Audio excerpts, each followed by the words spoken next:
Alright, ladies and gentlemen, the winter update for Halo Infinite comes out tomorrow, and it looks like it's going to add a lot of exciting stuff to the game, like Forge Mode, some of those missing Halo Reach armor pieces we've been waiting for, Campaign Network Co-op and Mission Replay, and a couple of other nice little goodies. And all of it's for free. And although it's nice and I'm excited for the update, and it's even the holiday season, I myself am a bit of a fucking Grinch, so I just want to take the opportunity to dunk on 343 one last time before this winter update. Because as it stands, to this date, November 7th, these are all of the features that are still missing from Halo Infinite or broken in Halo Infinite, and it's a pretty extensive list.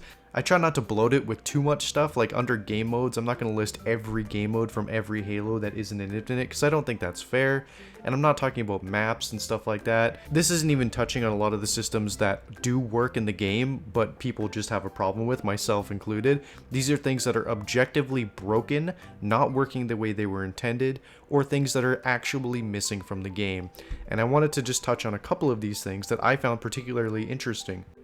The Halo Reach CQB helmet kind of became this poster child for this idea of content that should have been in the game at launch but was missing, because it was shown off in the trailers and was in the game engine, clearly sitting there, but locked away from the players, and we're finally getting that along with some other missing Halo Reach armor pieces. But it's important to note that there are still many Halo Reach things missing from the game even after this winter update.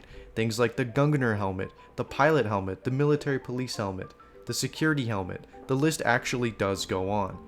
But in addition to this, I want to point out that 343 are still doing this. Here's the thumbnail they put out for the Halo Infinite update for April 2022. Came out 6 months ago.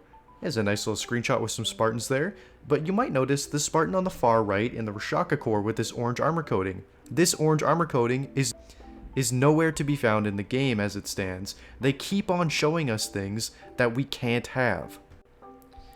This video is going to be a little bit scattered all over the place because it's just going to be like the dam bursting on a just random whatever Halo shit I wanted to talk about. One thing I noticed while I was doing some sleuthing looking through old Halo Waypoint articles is in the run up to this game, some of the employees there mentioned this vehicle a couple of times.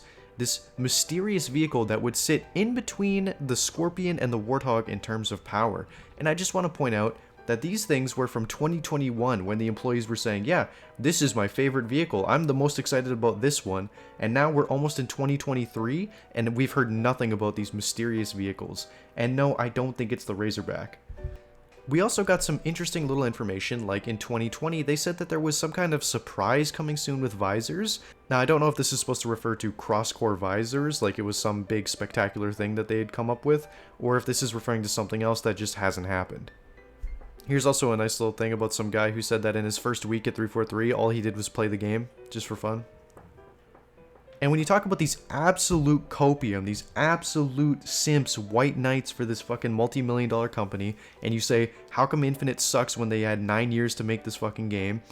A bunch of them will come out with these conspiracy theories about, well, the game actually didn't even start development until 2018. Well, the first 4 years were actually spent on the Slipspace engine, you know? The Slipspace engine, which is complete dog shit, actual garbage that they have to basically abandon it for Unreal according to rumors, and they had UI limitations at launch, not letting them implement more than 2 playlists. I also found this little tidbit about the shop where they talked about wanting to increase shop refresh rate and maybe even add a second page. This was back when they had daily bundles in the shop as well, which they completely abandoned just to have weekly stuff in there because they can't even make cosmetics fast enough to put in this game, even though again, the Slipspace engine is supposed to enable them to make coding super fast. Then of course you have issues like the rampant desync problems that everyone's been talking about for a full year.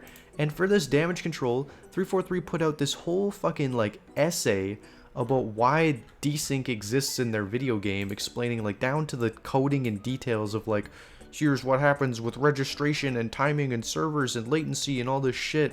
And it's like, yeah, you can write this whole fucking college thesis about why your game is glitchy, but at the end of the day, other companies don't have these problems. Just posted 4 days ago by Unisec, they talk about their new playlist structure and how they're going to be adding permanent playlists and rotational playlists. And if you look at the permanent playlist thing, they're actually going to be taking some playlists away from us. I don't see doubles anywhere on this list.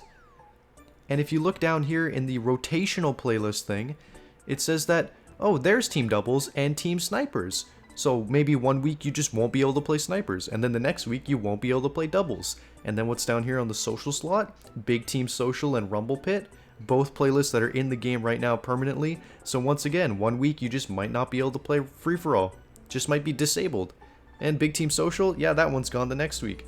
I hate rotational playlists, it's just scummy. But of course, these are the kind of measures you have to take when there's only 300 people playing your game, because you can't have too many playlists in there, otherwise no one's going to be able to find a match. And look, they had to put out this whole fucking calendar about when and where you can fucking play different games and shit. Feedback and be like, well, it was clear players wanted this thing, and then